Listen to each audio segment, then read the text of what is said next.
Hi and welcome to this one bit rainbow repair video. Today we're going to be repairing a 2.5-inch Connor hard drive, SCSI hard drive out of a PowerBook 100. We've got the remains of a PowerBook 100 here. It's a test rig. Now this has a very common problem.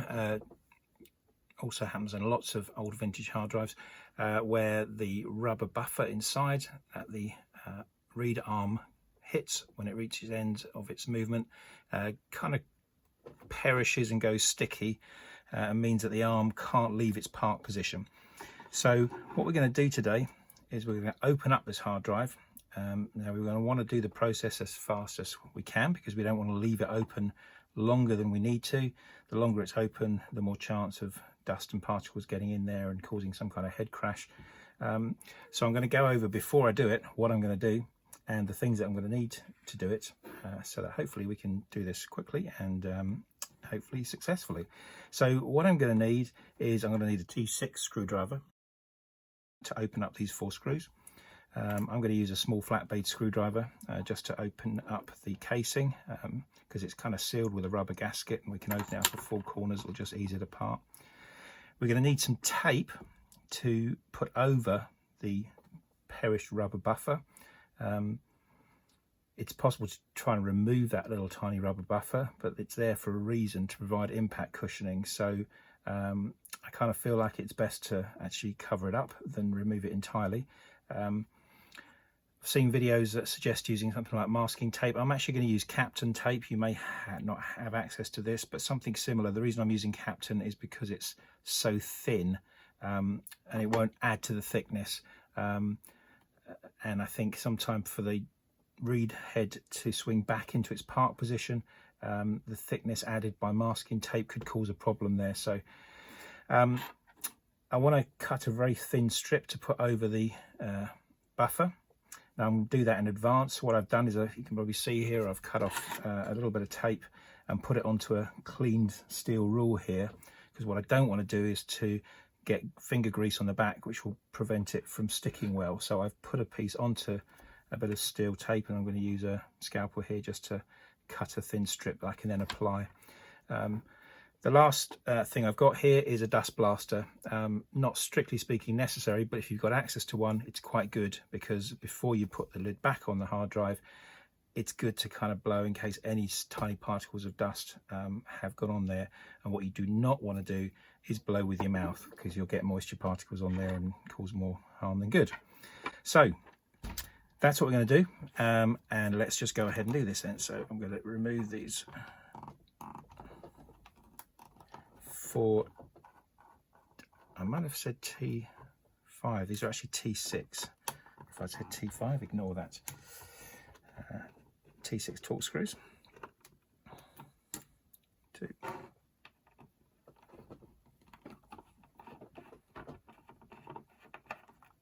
3. And the last one.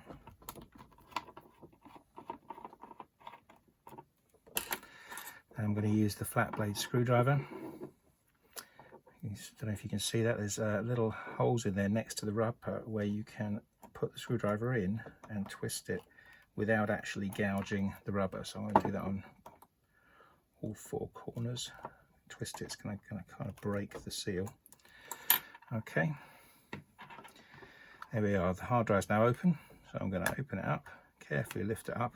I'm going to put this face down, the lid, so that it doesn't collect dust. Now here we can see the hard drive, and the problem occurs because this bit here, which is the armature, hits this rubber block which is encased in this little loop, and that is what is, I can now, if I push, I don't know if you heard that little tiny click there, that pulled away. So it's supposed to be able to move like that, but what happens is every time it swings back and parks, it sticks to that little rubber block again. So what we're going to do is we're going to apply a bit of tape over the front of there. Now I've actually, if I just turn that around, I've actually cut a little slice of this already, so I'm going to peel that off. There we go. So I'm just peeling that off with my scalpel there. I'm going to place that over there, pin it in place. I'm going to use my little flathead screwdriver to rock that down over there. Now, I didn't actually show you, but there's a recess here, a little hole in the metal that the armature goes into. Again, I'm pushing the tape into that so that it kind of contours round so that it doesn't stop the armature going to its full position. And I just need to shorten that tape a little bit. I'm just going to put my steel rule back under there and trim that.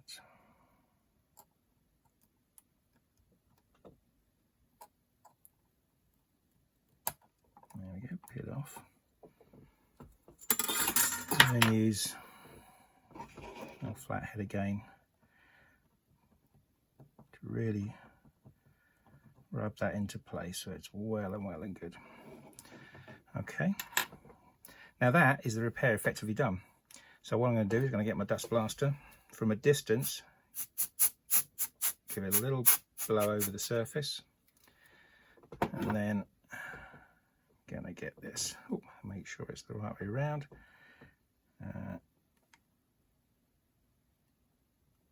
Line it up with the screw holes.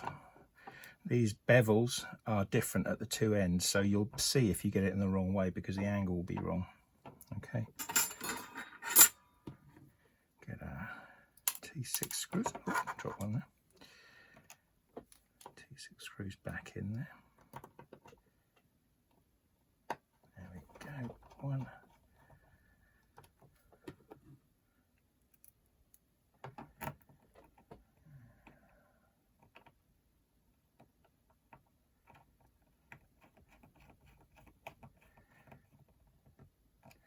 Because of the rubber gasket, you don't actually need to tighten these screws that much.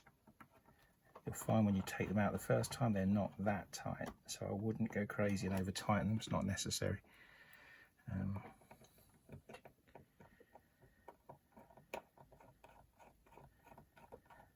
This particular hard drive, before it started, was just spinning up and then spinning down and spinning up and spinning down continuously. That was its problem, which is the most common that I've seen. I'm going to reconnect this back up here. I'm going to power this up. I don't know if the video from this distance is going to pick up the sound. If not, I'll just edit in a bit of it more closely. But here we go.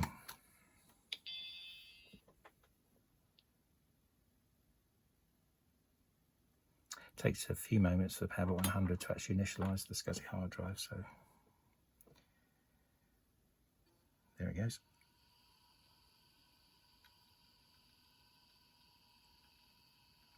That's it, it's spun up.